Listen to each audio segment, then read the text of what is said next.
in the attic of the old Merrin plantation where dust has settled like snow over a century of silence, a historian named Dr. Alara Voss stands before a wall that should not exist. Her flashlight beam cuts through the gloom, illuminating what her measurements had already told her. The room is 7 feet shorter than the floor plan suggests. Behind her, the October wind howls through broken shutters, but she barely hears it. Her fingers trace the edges of wallpaper that does not quite align, pressing until she finds the seam, the give, the secret that has waited in darkness since 1863. Before we begin, let us know in the comments where you're watching us from, and please subscribe and like this video to support the channel. Now sit back, relax, and enjoy the story. The false wall yields with a groan that sounds almost human. Beyond it, a narrow chamber exhales its long-held breath, a scent of mold and rot and something else, something that makes her throat tighten. Lavender soap. The kind plantation women made from rendered fat and purple blooms stolen from the mistress's garden. The kind that should not smell this fresh after so many decades. Her light sweeps across the hidden room. A cradle sits in the corner, its wood darkened by rust and time, its rockers frozen in mid-sway. Beside it, draped across a chair that has collapsed into itself, hangs a christening gown, once white, now the color of old blood that has oxidized into brown and amber. And there, stitched in fading blue thread along the collar, a name, Silas. Dr. Voss lifts the gown with trembling hands. The fabric crumbles slightly at her touch, releasing more of that impossible lavender scent. In the cradle, she finds a leather-bound journal, its pages swollen with moisture and time. When she opens it, the handwriting is elegant, refined, the hand of an educated woman. The first entry is dated March the 7th, 1847. The words are simple, devastating. I have discovered what my husband is. The story that unfolds across those pages carries Dr. Voss back through the years, back to when the Merrin plantation stood at the decaying edge of Louisiana's sugar empire, a place where wealth and brutality grew intertwined like the roots of strangler figs. The house itself was both fortress and tomb, its corridors designed to echo with the hymns sung in the parlor and muffle the screams that rose from the quarters beyond. In those halls walked Mistress Honoria Merrin, a woman of refined manners and distant smiles, educated in Charleston, married at 19 to a man 12 years her senior, Alistair Merrin. Even now, reading his name in that moldering journal, Dr. Voss feels the chill of it.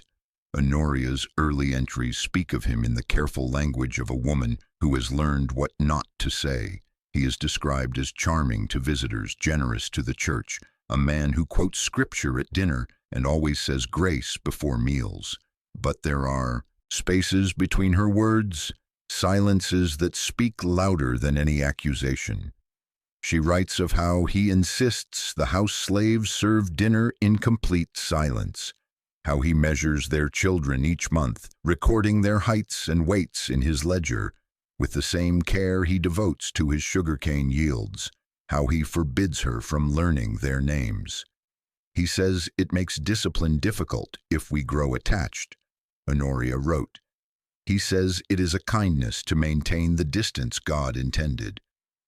For 3 years, the journal entries are sparse, dutiful, the chronicle of a woman performing her role with mechanical precision. She records dinner parties and church socials, the ebb and flow of plantation life in prose, as starched as her Sunday collar. But then, in the winter of 1847, something shifts. The handwriting becomes urgent, pressed so hard into the paper that some letters tear through. Last night I could not sleep. A sound from the quarters, a woman's scream, raw and animal. I went to the window and saw him crossing the yard with his lantern, his shadow stretching long and black across the ground. When he returned hours later, his shirt was untucked, his hands washed clean. At breakfast, He asked me to pray with him for the souls of the heathen. His eyes never left mine as we bowed our heads. The entries that follow are a descent into dawning horror. Honoria begins to notice things, how certain women in the quarters disappear for months, then return hollow-eyed and silent, how the overseer keeps a separate ledger that Alistair reviews each evening behind locked doors, how her husband has begun collecting medical texts, journals of anatomy and breeding science, treatises on inheritance and blood. She finds them in his study one afternoon while he is in the fields, their pages dog-eared and annotated in his meticulous hand. One passage is underlined 3 times. The characteristics of the superior race may be transmitted through strategic union, tempering base instincts with divine reason. In the margins, in Alistair's handwriting, confirmed through 7 trials, obedience increases with proximity to the pure line. Honoria does not understand, not fully, not yet, but the seed of knowing has been planted, and it grows in the dark soil of her suspicion. She begins to watch, she catalogues, she sees how Alistair looks at certain women, not with lust, which would be terrible enough, but with the calculating gaze of a man assessing livestock. She notices which women are given extra rations, which are moved from field work to the house. She counts the months. "I am afraid," she writes in April of 1847, "that I am beginning to understand, and I am more afraid of what I will do with this understanding." The night that changes everything arrives on the 23rd of August, 1847. A storm hammers the coast, the kind that turns the air green and makes the house groan like a ship at sea. Honoria lies in her bed, listening to rain lash the windows. When she hears it, a scream that cuts through the thunder, a sound of such pure anguish that it pulls her from her sheets as if yanked by invisible hands. She runs through the house in her nightgown, barefoot, her candle blowing out in the drafts that slip through every crack. The scream comes again, and she follows it into the night, into the rain that soaks her immediately, plastering her gown to her skin. The quarters are dark except for one cabin, where firelight flickers through the gaps in the walls. Inside she finds chaos. A woman on a crude bed, her body arched in agony, her face a mask of sweat and terror. 2 other women huddle in the corner, useless, frozen. The midwife who usually attends such things is nowhere to be seen, fled, Honoria will later learn, hours earlier when she realized whose child this woman carried. The woman's name is Mara. She is perhaps 20 years old, though such things are hard to judge in faces aged by fieldwork and despair. Her eyes find Honoria's in the firelight, and in them is a plea so desperate that it bypasses thought and strikes directly at something deeper, something that Honoria has tried to bury beneath layers of social propriety and willful ignorance. Honoria kneels. Her hands, which have never done anything more strenuous than needlepoint, reach out.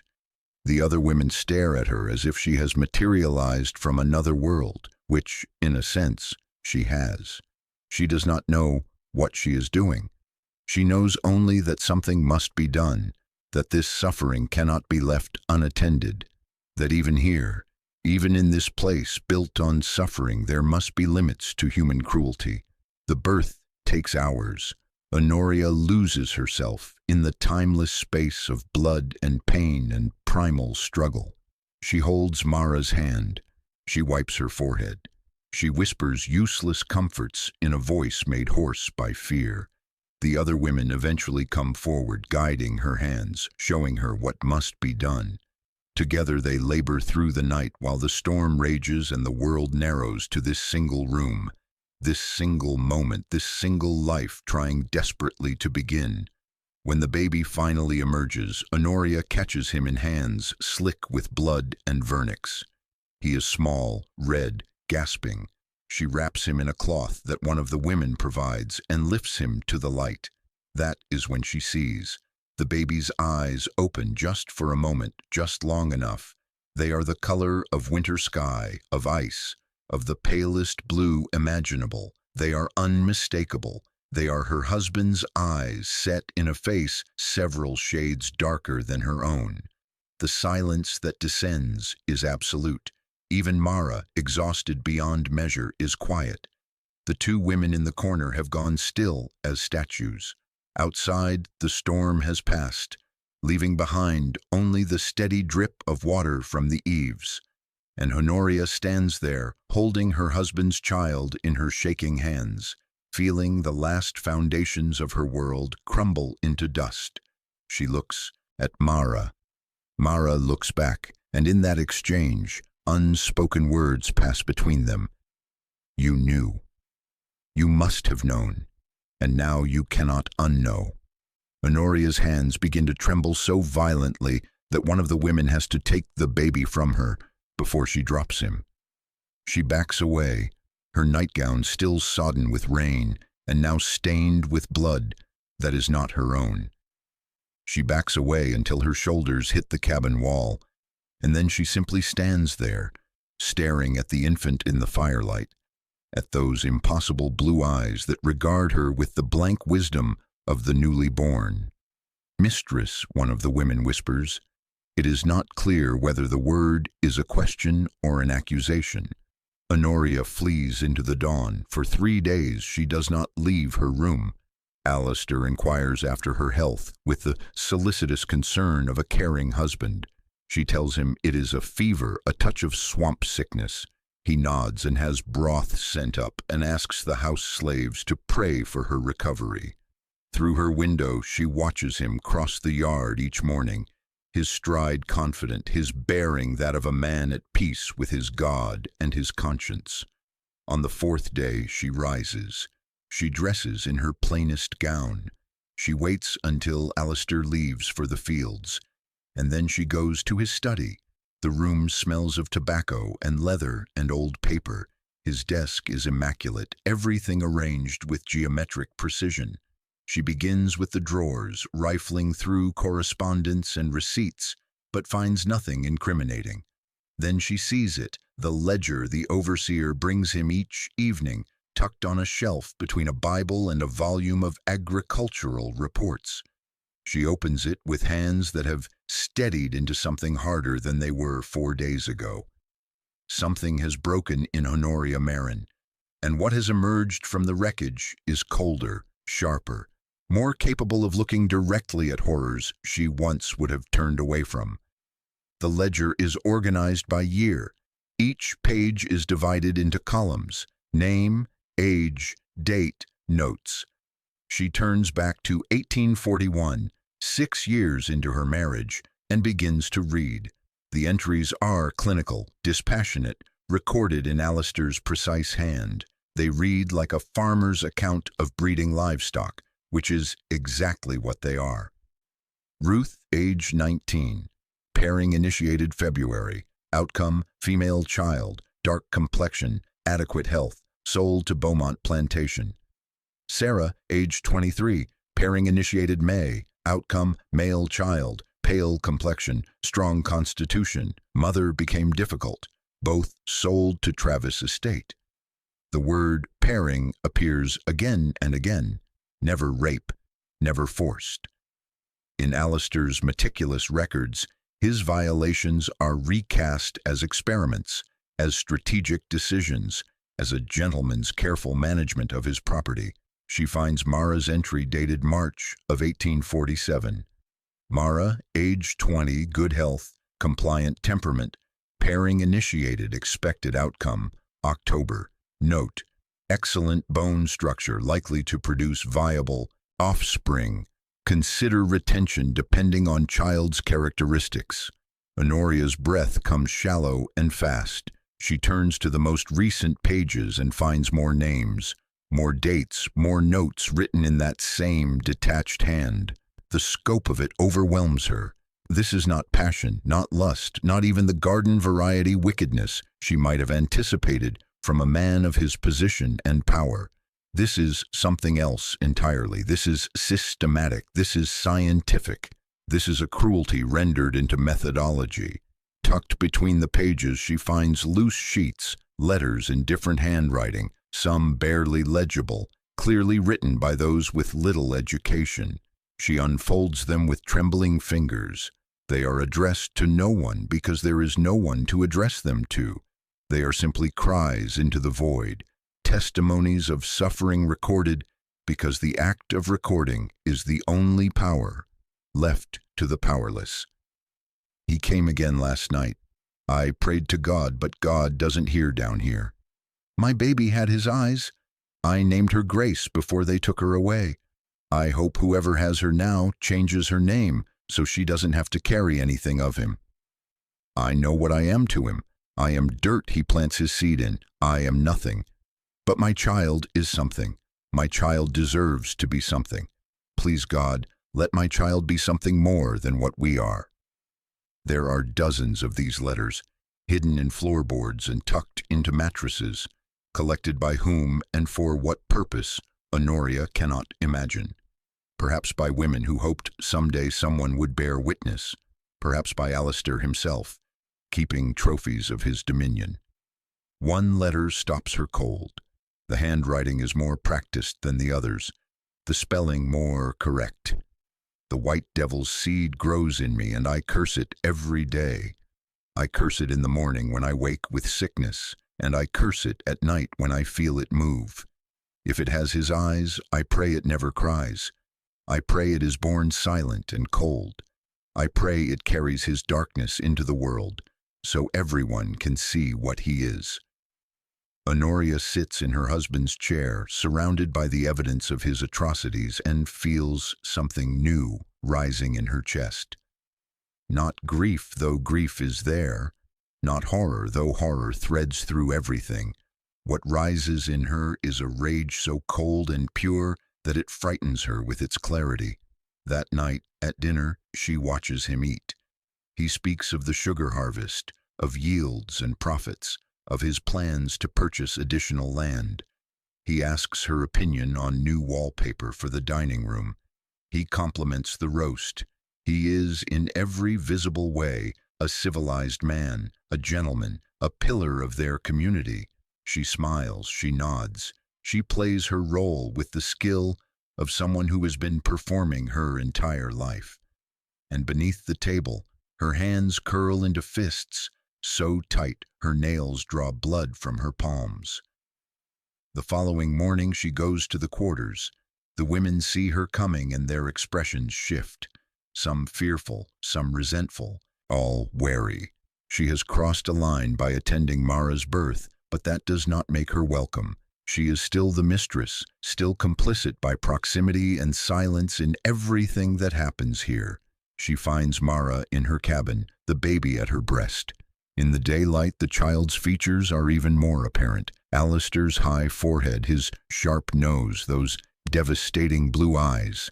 Mara looks up as Honoria enters, and her expression is unreadable. "You came," Mara says. Her voice is hoarse, tired.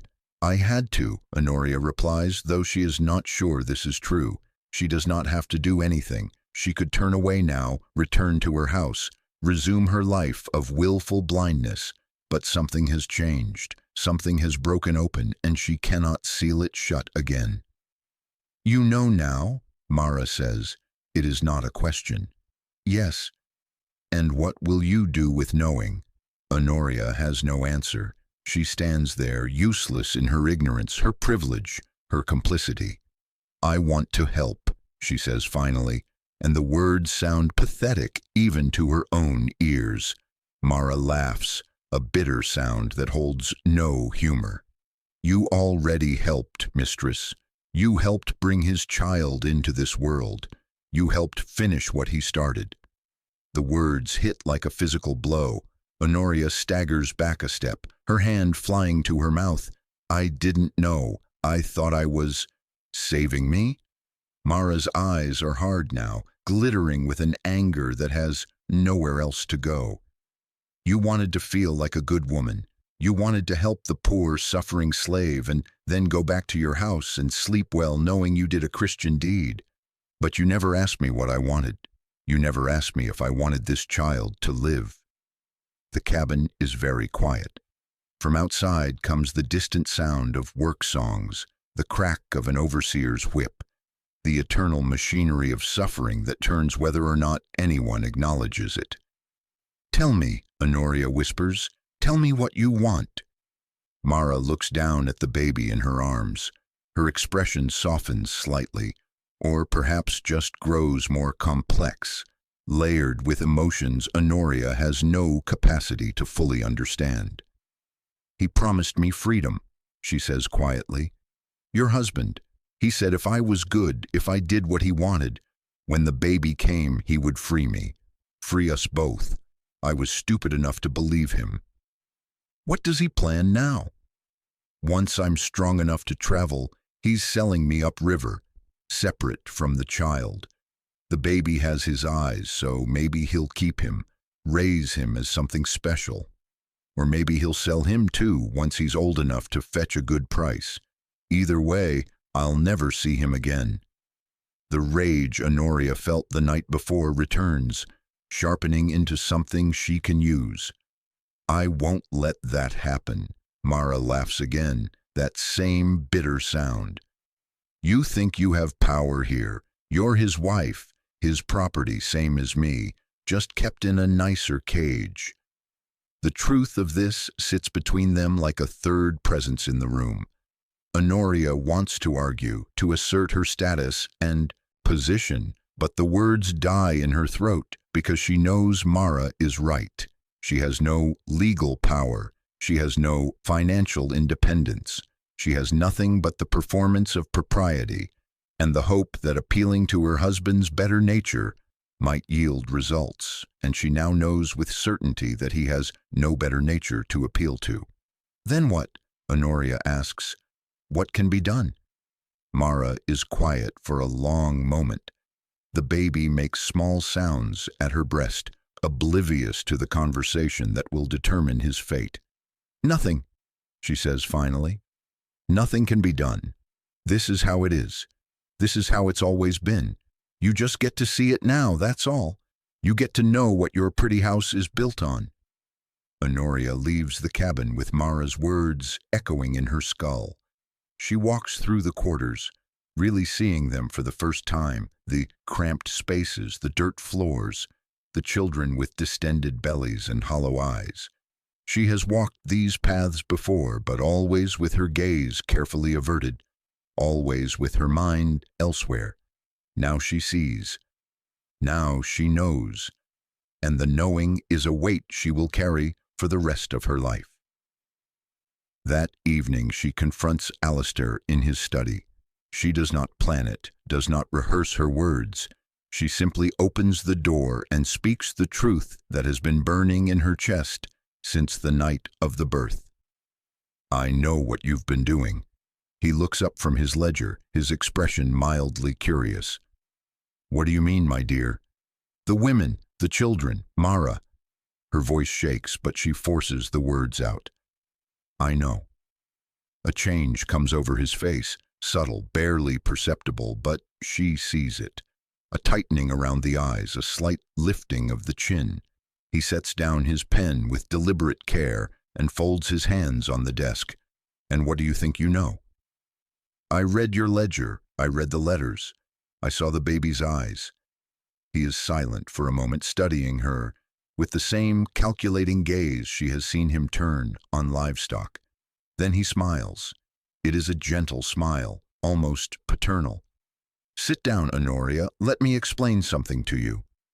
She does not want to sit.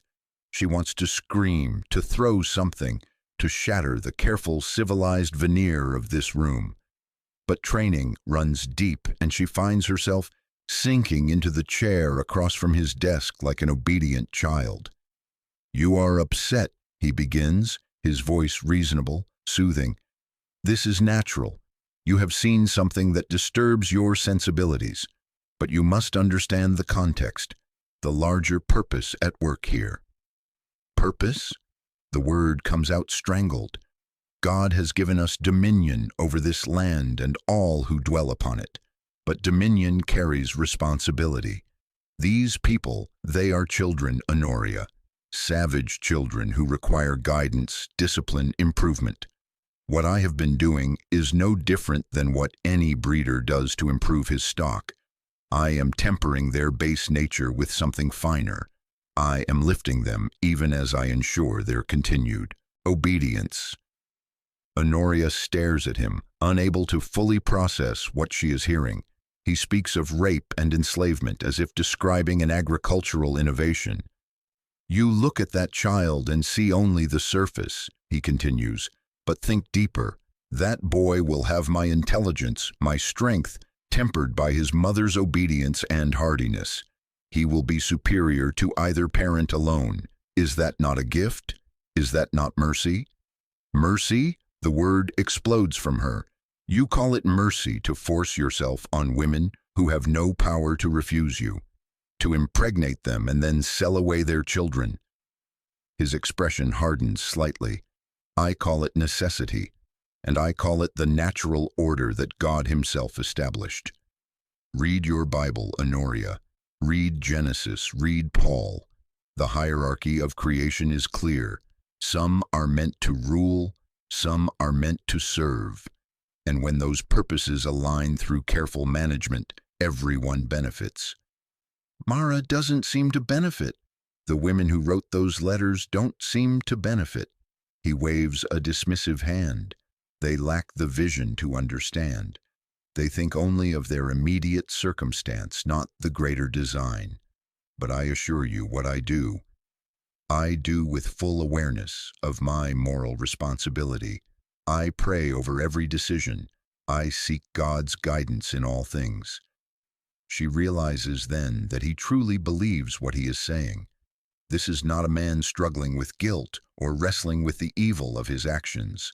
This is a man who has constructed an entire theological framework to justify his cruelty, who sees himself not as a monster but as a righteous steward carrying out divine will. The realization is somehow worse than simple villainy would have been. A villain she could hate cleanly. But this is evil that has convinced itself it is good, that has wrapped itself in scripture and reason, until it shines with the appearance of virtue. I won't be party to this, she says, rising on shaking legs. I won't be silent. He rises too, moving around the desk with smooth, unhurried steps. When he reaches her, he takes her chin in his hand, gently, almost tenderly. You have always been party to it, my dear. You have lived in this house, worn these clothes, eaten this food, all purchased with the profits of my labor. You cannot extract yourself now by simply declaring your disapproval. You are woven into this, as am I, as everyone is. The only question is whether you will continue to enjoy the comforts it provides, or whether you will make yourself miserable fighting the inevitable. He releases her and returns to his desk, picking up his pen as if the conversation is concluded. I suggest you retire early this evening. You seem overwrought. Tomorrow we can discuss this more calmly, if you wish. But understand this, Honoria. I will not cease my work. I cannot. It is God's calling, and I am merely his instrument. She flees the study, his words chasing her through the corridors of the house that suddenly feels like a prison. That night, she lies in her bed, listening to the sounds of the plantation, the distant songs from the quarters, the chirp of insects, the whisper of wind through sugarcane. She wonders how many nights Mara and women like her have lain awake in terror, knowing what was coming, powerless to prevent it. She wonders how many nights she herself has slept soundly, insulated by ignorance from the horrors happening just beyond her windows. The days that follow blur together in a haze of helpless rage and dawning understanding. She watches Alistair perform his daily routines with renewed horror, seeing now the calculation beneath every gesture. She sees how he selects which children to give small privileges, already grooming the next generation for compliance. She sees how the overseers defer to him not just from respect but from fear of his cold displeasure. She sees the system in all its intricate cruelty. every piece designed to extract maximum suffering with maximum efficiency. And she sees her own position within it, not as victim but as beneficiary, not as bystander but as participant. Her hands are clean only because others' hands are bloody on her behalf. 3 weeks after the birth, she returns to Mara's cabin. She finds the young woman weaker than before, her skin carrying a grayish pallor that speaks of illness. The baby sleeps in the cradle, his small chest rising and falling with the fragile determination of new life. "I spoke to him," Honoria says without preamble. "I tried to." "I know," Mara interrupts. "Everyone knows. You think news doesn't travel here. We all know you confronted him. We all know it changed nothing." "I'm sorry." "Your sorry doesn't help me. Your sorry doesn't free me. Your sorry is just words you say to make yourself feel better." The accusations sting because they are true. Honoria sits heavily on the edge of the bed, feeling the weight of her own uselessness. "What would help then? Tell me what I can actually do." Mara turns to look at her fully, and in her eyes is a desperation that has moved beyond hope into something darker. "Take him," she whispers. "What?" "The baby. Take him. Not to raise him. I know you couldn't do that without questions. But take him away from here. Leave him somewhere he might have a chance. A church, an orphanage. Somewhere his eyes won't mark him as what he is." "I couldn't. You could. You're the mistress. You go into town. You have freedom of movement. I don't. I'm dying. Can't you see that? Fever's got me and it's not letting go. When I'm gone, he'll sell the baby or worse. But you could save him. You could at least give him a chance." Honoria looks at the sleeping infant, at his tiny fists curled against his chest, at the blue eyes that condemn him to carry his father's sin written in his very flesh. The thought of taking him, of spiriting him away in the night, fills her with a terror that is simultaneously attractive and paralyzing. "I don't know if I can," she admits. Mara's laugh is weak, barely more than a breath. "Then you're as useless as I thought. You wanted to help me give birth. You wanted to feel like a savior. But when it comes to actually doing something that might cost you, that might put you at risk, you disappear, just like every other white woman who ever said they cared." The words are arrows, precisely aimed. Honoria rises and walks to the window, looking out at the fields where enslaved people bend and toil under the merciless sun. She thinks of all the time she has looked away, all the time she has chosen comfort over conscience. She thinks of her husband's journals, of his perverse theology, of the way he sleeps soundly each night, confident in his righteousness. She thinks of the letters written by women with no power, addressed to no one, cries into a void that swallows everything. "I'll think about it," she says finally, and even to her own ears the promise sounds hollow. 5 days later, Mara's fever breaks in the way fevers break when the body has no strength left to fight. She dies on a Thursday morning, just as the sun rises over the sugarcane fields, painting the world in shades of gold that seem obscene in their beauty. Honoria is not there when it happens. She hears about it at breakfast, when Alistair mentions almost casually that one of the quarter's women has died and will need to be replaced. "The child?" she asks, her voice steady despite the hammering of her heart. "Healthy, strong constitution as I predicted. I'm considering my options." She excuses herself from the table before she can say something that will reveal the full extent of her horror. She goes to her room and sits before her mirror, looking at the face that stares back at her, a woman of privilege, of education, of supposed refinement, a woman who has stood by while atrocities unfolded at the edges of her consciousness, a woman who is now faced with a choice that will define the rest of her life. That night she does not sleep. She lies in her bed, listening to the house settle around her. to the distant sound of hymns rising from the quarters, songs of sorrow disguised as worship, because even grief must be careful to look like something else. When the clock strikes 2, she rises. She moves through the dark house like a ghost, barefoot to avoid making sound. She knows where the spare key to Alistair's study hangs.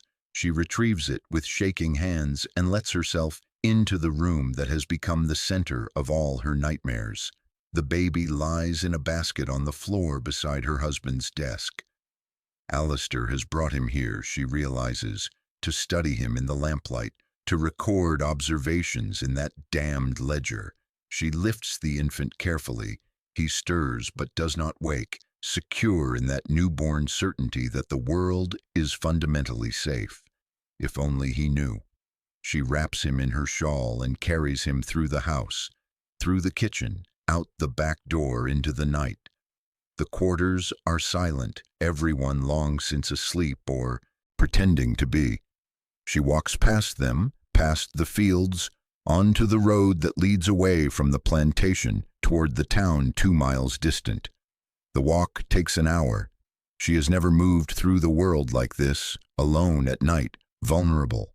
Every sound makes her freeze. Every shadow might be an overseer or worse, Alistair himself, come to stop her and demand an accounting, but no one comes. The night holds its breath and lets her pass. The church stands white and small at the center of town, its steeple pointing toward a God she is no longer certain exists, or if he does, whether he is worthy of worship. She climbs the steps and lays the baby on the threshold, still wrapped in her shawl. She does not knock. She cannot. If she speaks to whoever answers, she will have to explain, and there is no explanation that will make sense of what she is doing or why. The baby's eyes open as she pulls away. Those blue eyes, her husband's eyes, regarding her with incomprehension. She should feel something. Grief, relief, righteousness. Instead, she feels only a vast emptiness, a sense that no action she takes can balance the scales of what has already occurred. She turns and walks away. Behind her, the baby begins to cry. She does not look back. The walk home is longer, heavier. Dawn is breaking by the time she reaches the plantation, painting the sky in shades of pink and gold. She slips back into the house and returns the key to its hook. In her room, she washes her feet and changes her nightgown and lies in bed with her eyes open, waiting. When the household wakes and Alistair discovers the baby missing, there is chaos. Accusations fly. House slaves are questioned, threatened, punished for a theft they did not commit. The overseer organizes a search. Men with dogs range out into the surrounding countryside, but no one thinks to question the mistress, the delicate lady who rarely leaves her rooms, who could not possibly have anything to do with such a brazen act. That afternoon, word comes back from town. A child has been found at the church steps, healthy and unharmed. The pastor has sent word to several charitable institutions that take in foundlings. The child will be cared for. Alistair receives this news with tight-lipped fury. He knows, she realizes. He may not be able to prove it, but he knows. That evening he does not speak to her at dinner. He does not look at her. He simply eats in silence, and when the meal is concluded, he retires to his study and locks the door. She has won, in a sense. She has saved one life from the machinery of his cruelty, but she has saved only one. The women in the quarters remain enslaved. Alistair's ledger will continue to fill with new entries. The system will grind on, indifferent to her small act of defiance. That night she writes in her journal, the journal that Dr. Alara Voss will find more than a century later, hidden in a false room that Honoria will construct over the following months, a memorial to secrets that must be preserved even as they destroy. I have saved him, she writes, but I have saved only him, and in doing so, I have perhaps doomed myself. But better to be damned for acting than damned for silence. Better to be haunted by what I did than by what I failed to do. The years that follow are a slow descent into isolation and madness. Alistair never forgives her, though he never openly accuses her either. To do so would be to admit that his slave bore his child, and such admissions carry consequences, even for men of his station. Instead, he freezes her out, turning their marriage into a silent war of attrition. Honoria stops going to church. She stops attending social functions. She spends her days in the house, wandering its corridors like a ghost haunting her own life. The slaves avoid her when they can. The few times she tries to speak with them, to offer some word of comfort or solidarity, they turn away. She has helped once and changed nothing. Her gestures toward alliance ring hollow. She continues to document what she sees, filling journal after journal with observations and confessions. She details Alistair's continued experiments, his growing boldness as he realizes no one will stop him. She records the names of the women, the dates of their suffering, the fates of their children. She creates a catalog of atrocity that she knows will likely never be read, but which she compiles anyway because to not compile it would be to let it disappear into the silence that protects evil. In 1863, the house burns. The official record will say it was an accident, a candle left burning dry wood, the inevitable result of negligence. But those who were there, who survived, whisper a different story. They say the fire started in the master's study, that Alistair Merrin was found at his desk with the door locked from inside, his face twisted in an expression of such terror that even the men who pulled his body from the ruins could not speak of it without shuddering. They say the flames were unnatural, that they burned cold and blue, that they consumed some parts of the house while leaving others untouched. They say Honoria was seen standing in the yard as the house burned, her face illuminated by the firelight, her expression serene. But these are only whispers, stories told by people whose testimony the law does not recognize. The official record states simply that Alistair Merrin perished in a tragic fire, that his wife disappeared in the chaos, that the plantation was left abandoned and eventually sold at auction to settle debts. Honoria's journals end on the night of the fire. The final entry is brief, written in a hand steadier than it has been in years. I have built a room where the truth can wait. Let whoever finds it judge me as they will. I am beyond judgment now. I am beyond everything but the certainty that some silences must be broken, even if the breaking comes too late. Dr. Voss closes the journal, her hands trembling. Around her, the hidden room seems to pulse with a presence she cannot quite name. Not quite a haunting, but something heavier, more insistent. The weight of testimony, the pressure of secrets that refuse to stay buried.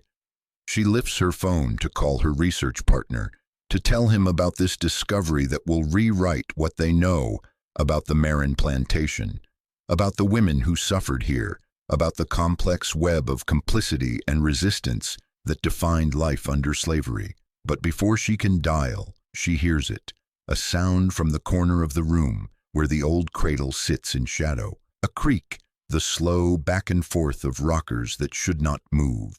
She tells herself it is the wind. She tells herself it is the settling of old wood. She tells herself it is anything but what it seems to be. But when she turns her light toward the cradle, she sees it clearly, the gentle rocking motion, as if invisible hands are soothing an invisible child. And beneath the sound of the rockers, so faint she might be imagining it, she hears humming, a woman's voice, tuneless and sad, singing a lullaby that has no words, only grief. Dr. Voss backs toward the door, the journal clutched to her chest. She should stay. She should document this, photograph everything, maintain her professional objectivity. But something in that humming, in that impossible rocking, speaks to a terror older than reason. She flees, stumbling down the attic stairs, through the ruined house, out into the October sunlight that suddenly seems painfully bright after the darkness of that hidden room. She stands in the overgrown yard, gasping for breath, trying to rationalize what she has experienced. Behind her, the plantation house looms, its broken windows like empty eyes, its sagging roof like a mouth caught mid-scream.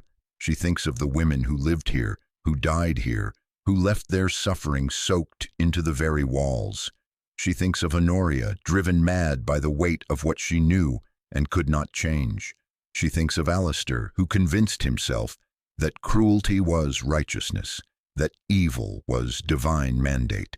And she thinks of the baby with blue eyes, spirited away into a night more than a century ago, whose fate remains unknown. 3 weeks after her discovery, Dr. Voss publishes her findings. The academic world reacts with the mixture of fascination and horror that such stories always provoke. Honoria's journals are preserved, digitized, made available to researchers. Descendants of the enslaved people who worked the Merrin plantation are contacted. Their family histories expanded to include the names Honoria recorded. The historical narrative shifts slightly, making room for these voices that were meant to stay silent. But the public attention brings other revelations. A man named Silas Merrin, who purchased the plantation ruins in 1890, left behind letters of his own. In them, he describes dreams that plague him, dreams of a woman in a blood-stained nightgown, of a child crying in the darkness, of blue eyes that follow him through empty corridors. He writes of an obsession with the property, a compulsion he cannot explain or resist. He writes of hearing his name whispered in rooms where no one else is present. The letters are fragmentary, incomplete. Silas Merrin disappeared in 1893, leaving behind only debts and unanswered questions. The property changed hands several more times over the following decades, but no owner kept it long. They all reported the same things: strange sounds, an oppressive atmosphere, the sense of being watched by something that wanted desperately to be acknowledged, but could not quite break through the veil between then and now. In 2010, a genealogical researcher makes a connection that had been missed. Church records from the town near the Merrin plantation show that a foundling was delivered to an orphanage in Charleston in August of 1847. The child was described as having unusually pale eyes and was eventually adopted by a family named Morrison. He was given the name Samuel Morrison, and he lived a quiet, unremarkable life as a clerk and later as a school teacher. He married, had children, died at the age of 67, and was buried in a church cemetery under a stone that read, "A good man who knew the value of kindness." Whether Samuel Morrison was the child Honoria saved, whether he was truly Silas Merrin who later returned to haunt the ruins of his birthplace, whether any of it matters in the grand accounting of history, these questions remain unanswered and perhaps unanswerable. What remains is the testimony itself. Honoria's journals, the letters of the enslaved women, the ledger Alistair kept with its clinical accounting of atrocity. These documents survive as evidence that evil is not always announced with theatrical villainy, that sometimes it comes dressed in scripture and reason, that sometimes it believes itself to be good, even as it commits acts of profound darkness, and they survive as evidence of something else, that even in systems designed to crush all resistance, someone will resist, that even when complicity seems total, someone will break their silence, that even when the cost is unbearable, someone will choose to act rather than to look away. Dr. Voss returns to the plantation only once more. She stands in the doorway of the hidden room, which no longer feels quite so oppressive in the full light of day. The cradle has been removed, along with the journals and all the other artifacts. The room is empty now, just bare walls and dust motes dancing in the sunlight that filters through the cracks. But empty does not mean absent of meaning. She can feel the weight of what happened here, the accumulation of suffering and small acts of courage, the tangled legacy of horror and hope that defines so much of history. She thinks about the question that has haunted her since she first read Honoria's words. What would I have done? If she had been in Honoria's position, privileged and protected but ultimately powerless, would she have found the courage to act? Or would she have been like so many others who knew and did nothing, who let the machinery of cruelty grind on unimpeded, because to oppose it would cost too much? She wants to believe she would have been brave. But she knows with the cold clarity that historical distance provides that most people in Honoria's position did nothing. Most people chose comfort over conscience. Most people found ways to not see what was happening just beyond their windows. And that, perhaps, is the true horror at the heart of this story. Not the spectacular evil of men like Alistair Merrin, though that evil was real and devastating, but the ordinary evil of silence, the everyday evil of people who know and choose not to act, the systemic evil of societies built on suffering that convince themselves they are civilized, moral, blessed by God. As Dr. Voss leaves the plantation for the final time, she pauses at the edge of the property and looks back at the house, silhouetted against the Louisiana sky. In a century or two, even these ruins will be gone, reclaimed by kudzu and entropy. The physical evidence will crumble into dust, but the story will remain, imperfect, incomplete, but insistent, a testimony that demands to be heard, that refuses to be buried, that reaches across the years to grip the living by the shoulders and say, this happened, this was real. These were people who suffered, and people who inflicted suffering, and people who tried, inadequately, to resist. Remember us. Learn from us. Do better than we did. The sun is setting now, painting the sky in shades of amber and blood. Dr. Voss gets into her car and drives away, carrying Honoria's journals and all their terrible truths back to the world that needs to hear them. Behind her, the plantation settles into evening shadow. From somewhere in the ruins comes a sound, perhaps wind through broken boards, perhaps the memory of weeping, perhaps nothing at all. Or perhaps it is the sound of rocking, that eternal motion of comfort and sorrow, keeping vigil over sorrows that cannot be soothed, bearing witness to crimes that cannot be forgiven, maintaining a presence that refuses to let history forget what it would prefer to leave behind. Some bloodlines are cursed not by God, but by the silence that protects evil. Some secrets are born, not buried, and some stories refuse to end, insisting instead on being told and retold, examined and re-examined, until finally, if ever, we learn the lessons they have been trying to teach us since before we were born. In the attic of the old Merrin plantation, where Dr. Honoria Voss first discovered a truth that had waited more than a century to be revealed, the hidden room stands empty. The christening gown with its fading blue thread has been taken to a museum. The journals rest in climate-controlled archives. The cradle has been preserved behind glass, an artifact of horrors that must not be forgotten. But on quiet nights, when the wind moves through the ruins just so, locals still report hearing it. The sound of an infant crying, of a woman humming, of a history that refuses to rest until it has been fully acknowledged. They hear it, and they shiver, and they tell themselves it is only wind, only imagination, only the tricks that old houses play on the mind. But some of them know better. Some of them understand that certain places hold memory the way earth holds water, that trauma seeps into walls and floorboards and will not be scrubbed away by time or intention. Some of them understand that the past is never truly past, that it breathes and moves and waits for someone to finally hear what it has been screaming all along. And what is it screaming? Simply this: we were here. We suffered here. We endured here. We resisted here as much as we could with what little we had. We loved our children even when they were stolen from us. We maintained our humanity even when the world tried to strip it away. We wrote our stories in letters that would never be sent and spoke our truths in songs disguised as worship. We survived, or we died trying, and either way we refuse to be forgotten. This is the heart of the horror, not the supernatural, not the gothic atmosphere, not even the spectacular cruelty of men like Alistair Merrin.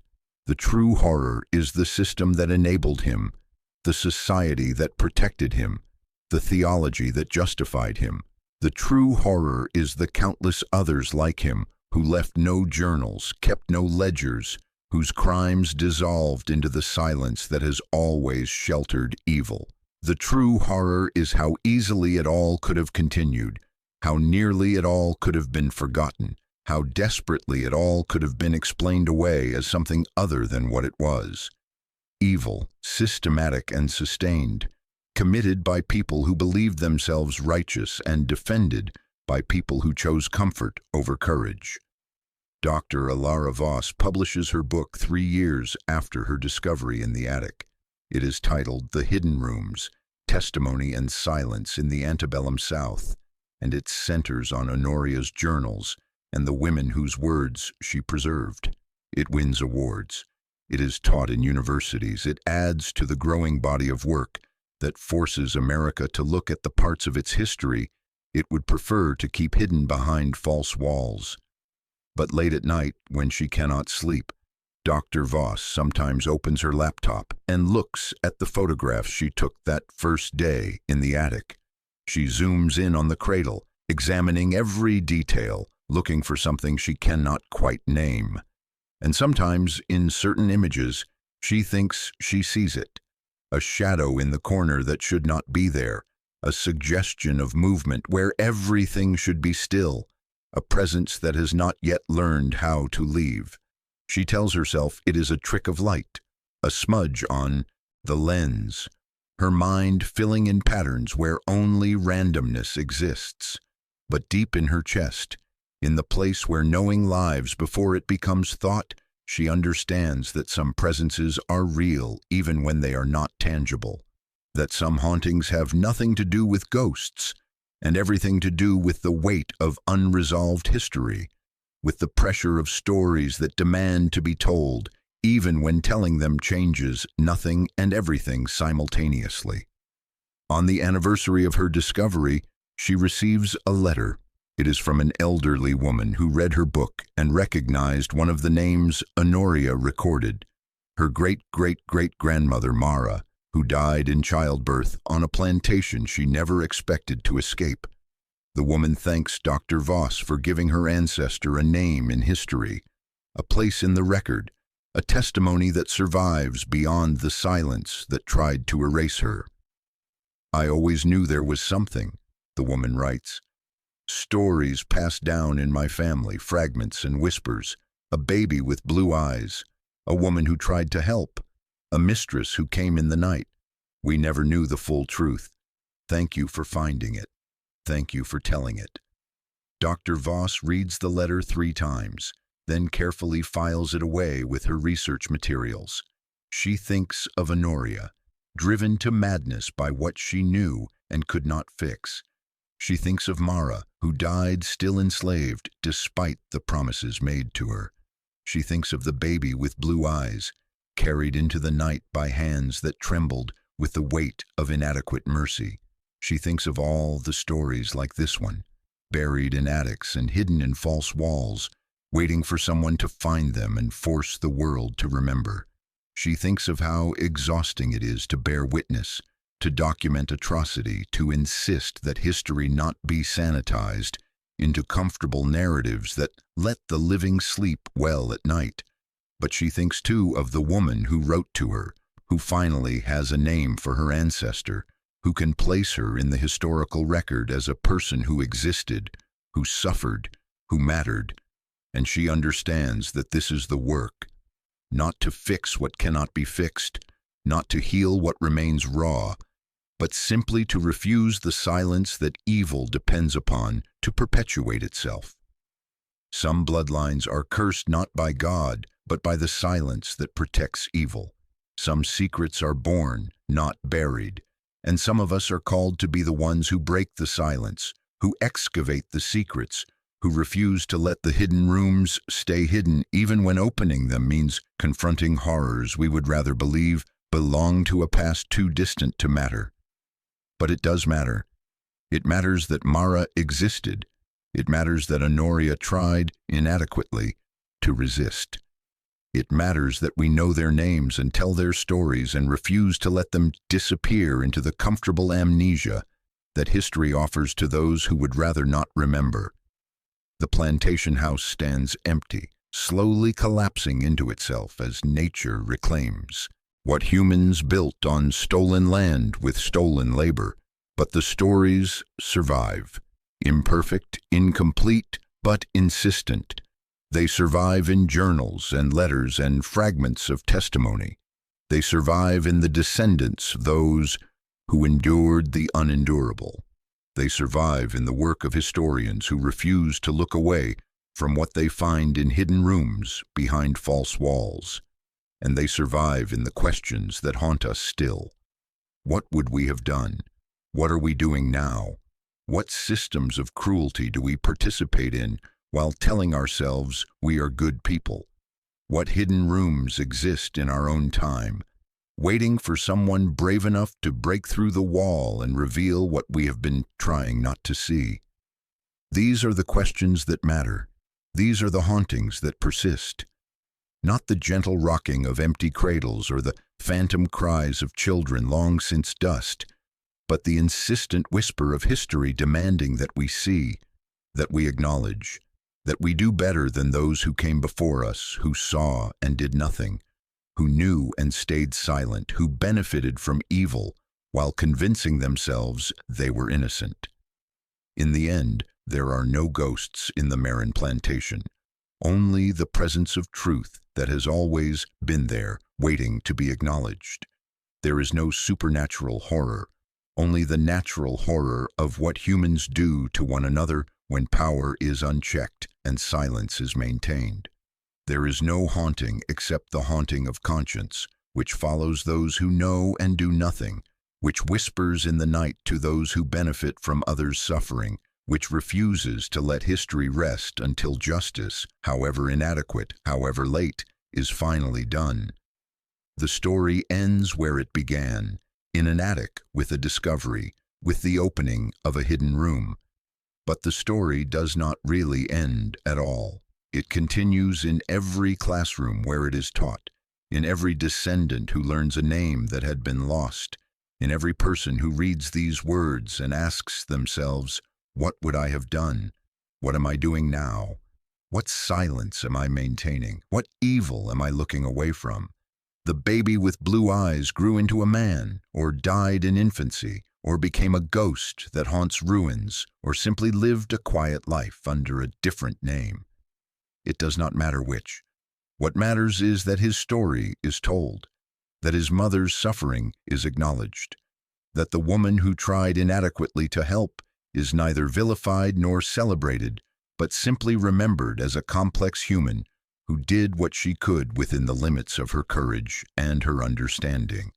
What matters is that we know, and knowing we cannot unknow, and unable to unknow, we must choose what we will do with the knowledge, whether we will turn away, seeking comfort in silence, or whether we will be the ones who refuse to let the hidden rooms stay hidden, who insist on the truth even when it is ugly, who bear witness even when bearing witness changes nothing and everything at once. This is the horror at the heart of history, not that evil exists, but that it is so often allowed to exist, protected by the silence of good people who know and do nothing, shielded by the walls we build to keep uncomfortable truths out of sight. And this is the only power we have against that horror, to tear down the walls, to speak the truth, to refuse the silence even when the cost is unbearable. Some bloodlines are cursed not by God, but by the silence that protects evil. Some secrets are born, not buried, and some of us must be the ones who midwife those secrets into the light, who help them be born into the world that needs to hear them, who hold them up, blood-stained and crying, and say, "This happened, this was real. Remember, learn, do better." The cradle rocks in an empty room, keeping time with a heartbeat that stopped more than a century ago. The lavender soap has long since turned to dust. The christening gown with its fading blue thread rests behind museum glass. But the story lives. The truth persists. The hidden room has been opened, and what was found there refuses to be forgotten. And in the end, that is the only haunting that matters, the haunting of truth, which follows us until we finally turn and face it, which whispers in our sleep until we finally wake and listen, which rocks in empty rooms and hums wordless lullabies and waits, patient and implacable, for us to finally acknowledge what we have always known but desperately wish we could continue to ignore. We are all haunted by the silences we keep. We are all complicit in the hidden rooms we choose not to open. And we are all responsible for what we do when the wall finally comes down and the truth stands revealed in all its terrible, necessary clarity. This is the story. This is the horror. This is the truth that waits in every attic, behind every false wall, in every hidden room of history. And this is our task, to find it, to face it, and to refuse, absolutely, categorically, eternally, to let it be hidden again.